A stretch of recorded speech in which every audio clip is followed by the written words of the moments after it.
talk about him? Well, I think that leads us to this morning. Lima and Ken had Mary Kay on their show, and Lima asked point blank whether Mary Kay has heard of anyone in the locker room clamoring for Shedeur Sanders. I have definitely not had that. Absolutely have had so much support for Dillon Gabriel and guys. Don't skip a single second of this video. And if this story touches your heart, give it a like, subscribe to the channel, and let us know in the comments. Where are you watching from? Let's begin. The crazy part about all of this is we've hit a point where this isn't just a quarterback debate anymore. This is a straight-up credibility crisis in Cleveland. This is bigger than start Shedeur or protect Dillon. This is about who's telling the truth, who's protecting the shield, and who's trying to control the story while the season burns down around them. Because you can't just brush this off anymore. Not after that clip, not after that interview, not after G. Bush literally pulled out receipts and said, nah, that's not what I'm hearing from inside that locker room. Once the receipts hit the table, we're in a different conversation. This isn't barbershop speculation. This isn't Twitter spaces. This is players, actual Browns players, saying one thing privately, while the most plugged-in beat reporter in the city is going on air saying the exact opposite publicly. And somebody's got to explain that. Mary Kay's story and G. Bush's proof can't both be true the way they're being presented. They just can't. On one side, you've got Mary Kay saying there is zero noise for Shedeur in that locker room. Zero. Nothing. Full support behind Dillon. Everybody on the same page. Everybody bought into the plan. On the other side, you've got G. Bush saying, hold on, my phone's lighting up with guys who are ready to see Shedeur. Those two realities do not peacefully coexist. So either somebody's being very selective with what they're being told, or someone is straight up lying, or being lied to. And that's where Browns fans get dragged right into the middle of it, because we're sitting here watching the same offense every week. We see the 3 and outs. We see Dillon hanging onto the ball. We see the same mistakes on 3rd and short, the same stalled drives, the same we're close press conferences. And then we turn on the radio and hear, nope, locker room's all good. Everybody believes. No one's even whispering Shedeur's name. Come on. At some point, you feel like somebody thinks you're stupid. This is why this moment feels different. We've seen QB controversies before. We've seen fan bases split over the veteran versus the rookie, the safe guy versus the upside guy. But usually it's just fans yelling at each other online. This time, the fault line is running between the mainstream media and the guys who actually have players in their DMs. Between the polished message and the raw truth. Between what you're supposed to say in front of a microphone and what you really say when the camera's off. And that's the part that should scare the Browns the most. Because once fans start questioning the honesty of the people covering the team, once they start wondering who's running protection for who, it stops being a football debate and turns into a trust issue. Who do you believe? The beat reporter who has to walk into the facility every day and maintain relationships? Or the radio host who has nothing to gain by making up texts from players he's been talking to for 6 years? This isn't just Shedeur versus Dillon. This is truth versus spin. This is we're all in on the plan versus yo, this plan clearly isn't working. Something massive is bubbling inside that locker room, and you can feel it. The Shedeur conversation is no longer some fringe, delusional fan fantasy. It's real. It's in the building. It's in the group chats. It's on the shows. And if this many people are this worked up about a quarterback who hasn't even been given a real shot yet, you know we're just getting started. Shedeur Sanders standing in Cleveland right now is one of the wildest, most complicated storylines in the entire NFL. Because depending on who you talk to, he's either a developmental third stringer who needs to wait his turn, or he's the spark half the locker room is quietly begging to see. And the truth is sitting somewhere in between, wrapped in layers of team messaging, media politics, and a fan base that's completely exhausted from watching the same broken offense every single week. Publicly, the Browns' stance couldn't be clearer. Kevin Stefanski has planted his flag. Dillon Gabriel is the quarterback. Dillon is the plan. Dillon is the guy we're riding with. And if you listen to Mary Kay or anyone tied into the official team channels, you'd think there hasn't been a single crack in that foundation. Not one whisper, not one side eye, Not one player asking, "Hey, when do we see what the rookie can do?" The way they tell it, the locker room is unified, locked in, committed to Dylan's development no matter how ugly it gets. But that's just the surface level story. That's the microphone story. That's the PR-friendly, corporate safe, keep the peace version of events. And everyone in this fan base knows it. Because the private reality, it's way messier, it's way louder, and it sounds a whole lot like players reaching out to people they actually trust saying, "Man, we're ready to see Shedeur." That doesn't happen by accident. Players don't text radio personalities about a rookie unless the frustration is boiling over. That's not noise. That's leakage. Modern leakage. 2025 leakage. Players aren't pulling reporters aside by their lockers anymore. They're DMing dudes they've known for years. They're venting to hosts who won't burn their names. They're choosing people who aren't tied to the team machine. And fans feel it too. You can literally feel the fatigue through the screen every Sunday. People aren't rallying behind Shedeur because they're bored. They're rallying because they've seen something. They remember the Colorado tape. They remember the poise, the fight, the deep ball touch, the ability to create when everything breaks down. They remember the preseason flashes where he looked calm, controlled, and like a dude who belonged in an NFL huddle. Fans don't cling to a third stringer unless there's a spark, and Shedeur has always had that spark. Meanwhile, Dillon Gabriel, man, it's been rough. Even his supporters feel it. The numbers don't lie. The offense looks flat, the rhythm is gone, the confidence looks shaken, and every time another 3rd and long turns into a sack or a desperation heave, you can feel the belief starting to shift. That's how it always starts in this league. Not with a giant moment, with a tiny drift, a quiet shift in energy, a growing curiosity about the other guy. And that's exactly what's happening here. Two totally different narratives, both real in their own way. Mary Kay hears the polished, sanitized version, the version players know they should say out loud. G. Bush hears the raw version, the version guys only say when they're tired, frustrated, and texting someone at midnight after another ugly loss. These aren't competing lies. These are two different angles on the same truth. The locker room is divided in silence. And that's why Shedeur's standing is so fascinating. He's no longer just a name on the depth chart. He's a possibility, a question mark, a what if. And when the starter starts to wobble, possibilities can become dangerous. They grow louder. They grow sharper. They become harder to ignore. And right now, Shedeur Sanders is becoming impossible to ignore. Just wait until we talk about the critics and why this whole thing is way deeper than just quarterback play. The thing that blows my mind about this whole situation is how fast the criticism around Shedeur Sanders turned into this weird weaponized narrative. It's not just football talk anymore. It's the jewelry, it's the attitude, it's the confidence, it's the swagger. Suddenly, the kid who spent 2 years getting beat up behind the worst offensive line in college football is being labeled not ready, not mature enough, or my personal favorite, a locker room problem, even though he hasn't taken a single meaningful snap in the NFL. And I'm sitting here like, how does that make sense? How do you become a problem before you're even allowed to be the solution? This is where the double standards show up, plain as day. Other rookie quarterbacks get patience. They get excuses. They get narratives crafted around them to help them succeed. He needs time. He's learning. He just needs weapons. But Shedeur? Nah. For him, it's instant scrutiny, instant nitpicking, instant overreactions to things that have nothing to do with football. Meanwhile, Dillon Gabriel throws the ball into the dirt on 3rd and 4, and it's, well, he's developing. Give him time. Fans aren't stupid. They can see when someone's being protected, and you can feel the politics dripping off this whole situation. You can feel how the messaging is being managed.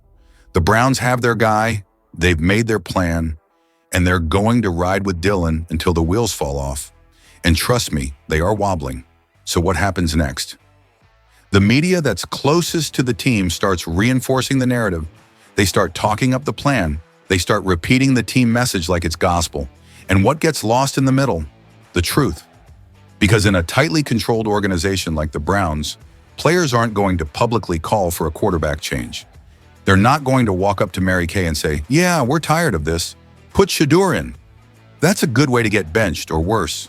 So instead, the official story becomes the only story the public hears, until someone like G. Bush starts dropping messages from players, and suddenly the whole facade starts to crack.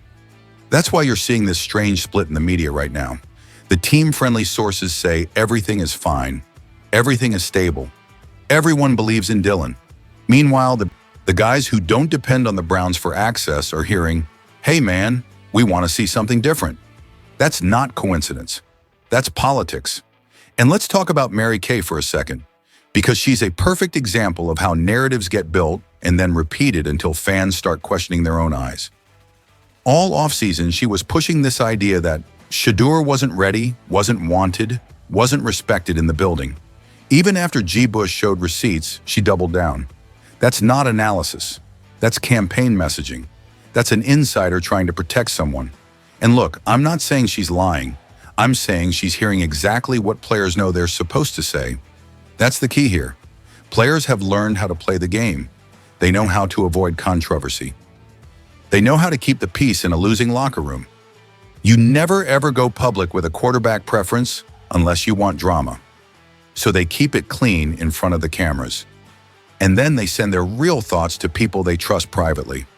That's why this whole situation is so messy. It's not that two people are lying, it's that two people are being told two different versions of the truth. And all of this would be fine if Shedeur had played and looked bad, but he hasn't. We don't even know what he looks like with real NFL reps. That's what makes the criticism so ridiculous. You can't call Shedeur a problem before he's even been given a chance to be the solution. You can't bury a kid before he's stepped onto the field. You can't declare a quarterback not ready when the guy ahead of him is struggling every single week and the coaches are too scared to see what the backup can do. And this is where the frustration turns into something else, something closer to hope. Because all these politics, all this message control, all these conflicting stories, it all points to one simple truth. The Browns don't want a real quarterback competition because deep down, they know it would be closer than they're willing to admit. They know Shedeur has something. They know the whispers aren't coming out of nowhere, and once the whispers start, they never stop. They only get louder, and trust me, they're getting louder. There's a reason Shedeur Sanders' name refuses to die in Cleveland. There's a reason his buzz keeps resurfacing no matter how hard the organization tries to smother it. And it's not hype. It's not social media noise. It's not fans being dramatic or bored or impatient. It's because every time this kid has actually touched a football, college, preseason, joint practices, he's shown something real. Something you can't coach. Something that jumps off the screen even when he's surrounded by chaos. And the players in that locker room feel it too. You don't get DMs sent to G. Bush at midnight unless there's respect behind the scenes. You don't have veterans quietly whispering, "We want to see him," unless there's legitimate belief in what a rookie might bring. That's what keeps this whole thing alive. The belief, the possibility.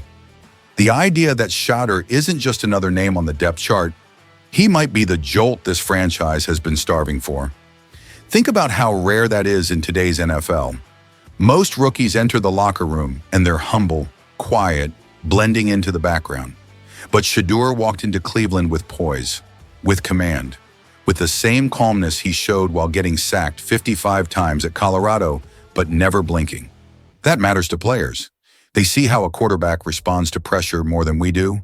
They see how he handles the huddle, how he communicates, how he bounces back after a bad rep.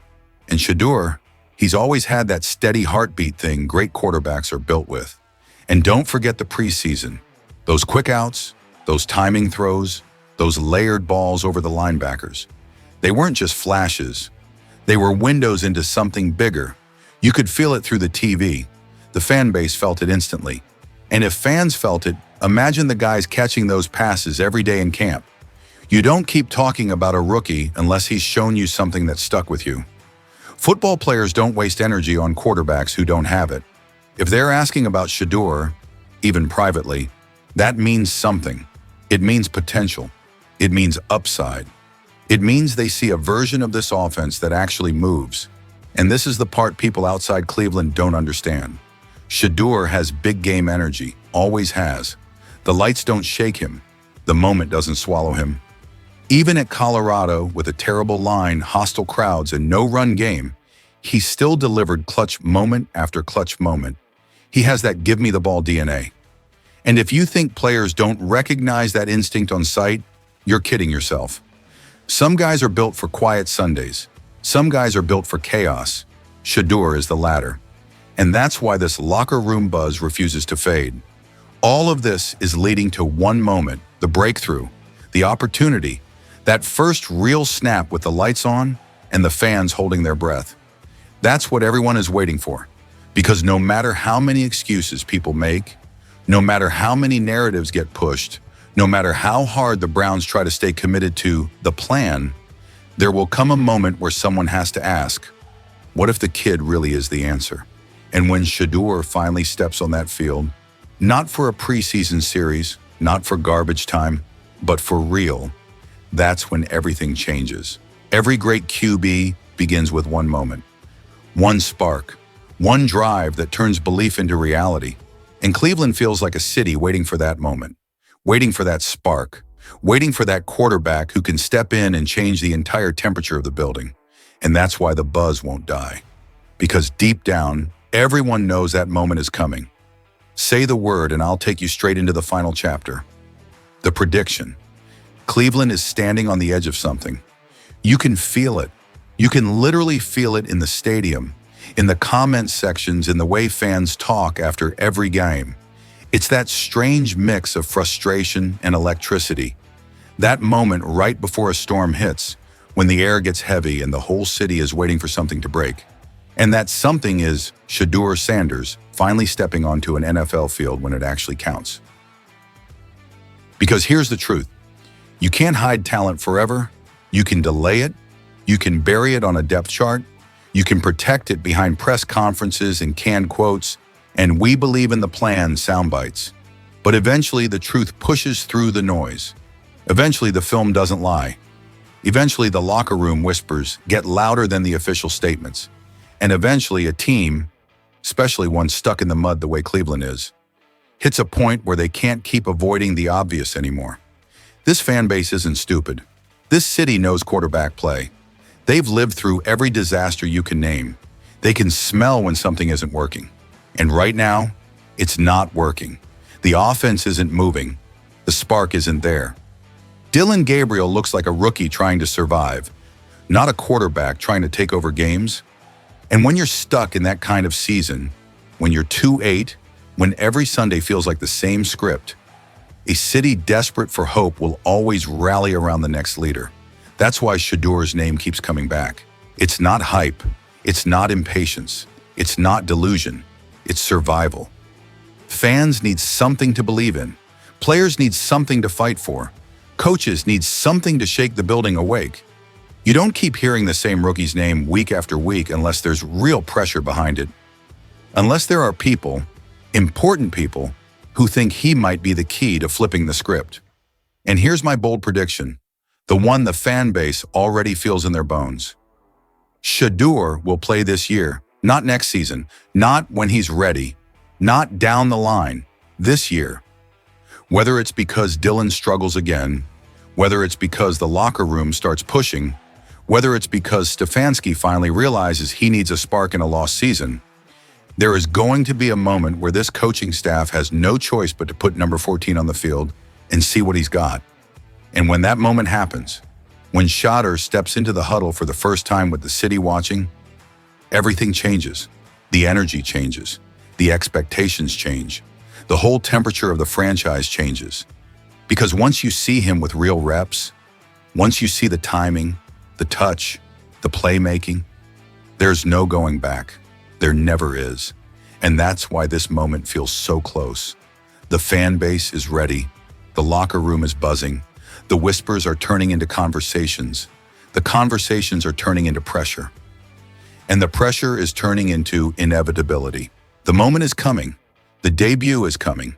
And when it happens, when Shedeur finally gets his chance, we'll be right here breaking down every throw, every read, every big-time play, and every media narrative that tried to convince you it wouldn't happen. Because the truth always wins, the spark always comes, and Cleveland is ready for its moment.